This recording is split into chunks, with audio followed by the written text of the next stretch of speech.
ఏంటి అబద్ధం? మన క్యాలెండర్ 13 మంత్స్ గా ఉండాలి, కానీ దీన్ని రీప్లేస్ చేసి 12 మంత్స్ గా మార్చారు. పిచ్చా నీకు? 1582 లో ఉన్న ఈ క్యాలెండర్ ని చూడండి. ఇందులో 4వ తారీఖు తర్వాత 15వ తారీఖు వస్తుంది. దీని మీద అప్పట్లో చాలా పెద్ద డిబేట్ జరిగిందంట తెలుసా. ఇప్పుడు మనం వాడుతున్న 12 మంత్స్ క్యాలెండర్ ఉంది కదా, దాన్ని తయారు చేసింది జూలియట్ సీజరే. 1582 లో ఉన్న క్యాలెండర్ ని చేంజ్ చేసింది పోప్ జార్జియా 13. అవునా? జూలై, ఆగస్ట్ అనే నేమ్స్ ని జూలియట్ ఇంకా అగస్టిస్ వాళ్ళ పేర్లోనే పెట్టుకున్నారు. నువ్వు చెప్తుంటే ఫ్యూజులు ఎగిరిపోతున్నాయిరా. మరి 13 మంత్స్ క్యాలెండర్ ఎలా ఉండేది? ఇందులో ప్రతి నెలకి 28 డేస్ ఉంటాయి. 28 ఇంటూ 13 364 డేస్. ఈ డేస్ మూన్ ఆర్బిట్ సైకిల్ కి చాలా దగ్గరగా ఉంటాయి తెలుసా. సెప్ట్ అంటే 7, కానీ మన క్యాలెండర్ లో సెప్టెంబర్ 9th మంత్ గా ఉంటుంది.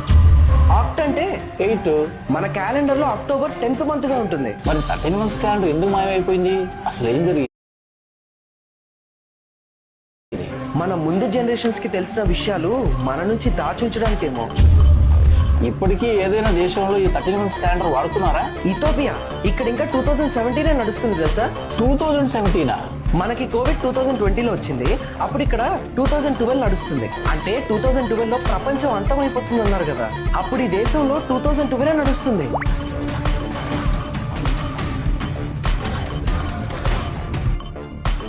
ఇదంతా అబద్ధమా? ఏంటి అబద్ధం? మన క్యాలెండర్ 13 మంత్స్ గా ఉండాలి, కానీ దీన్ని రీప్లేస్ చేసి 12 మంత్స్ గా మార్చారు. పిచ్చా నీకు? 1582 లో ఉన్న ఈ క్యాలెండర్ ని చూడండి.